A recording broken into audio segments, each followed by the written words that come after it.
In today's video, I'm going to teach you how to pay municipal court traffic tickets online. If you need to settle a traffic fine without going in person, this online process can save you time and make payment much more convenient. In this walkthrough, I'll guide you through each part of the process clearly so you know exactly what to look for on the website and what information to prepare before you begin. First, open your browser and go to the official payment website at mehulika.da.gov.ph. Once the page loads, take a moment to make sure you are on the correct site before entering any information. This is especially important when making online payments. On the home page, look for the option labeled Pay My Fine and click it. This will take you to the section where you can begin the payment process for your traffic ticket. If the page takes a few seconds to load, just wait for it to fully appear before continuing.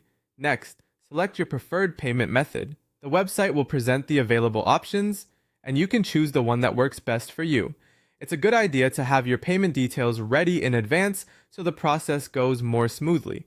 After choosing your payment method, click Proceed to Payment. This will move you to the page where you can look up your violation record. From here, you'll need to enter the details connected to your traffic ticket. Type in your plate number carefully. Make sure the format matches the one on your vehicle records or ticket, since even a small typing error can prevent your record from appearing. After that, enter your ticket number or violation reference number. Double check the numbers before moving on because this is the key information the system uses to locate your fine.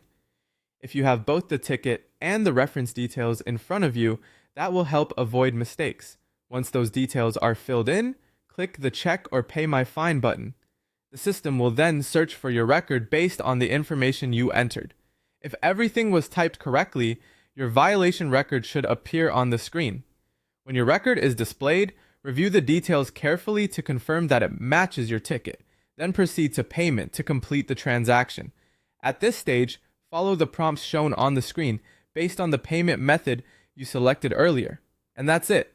That's how to pay municipal court traffic tickets online. Just make sure to keep a copy or screenshot of your payment confirmation for your records after the transaction is complete.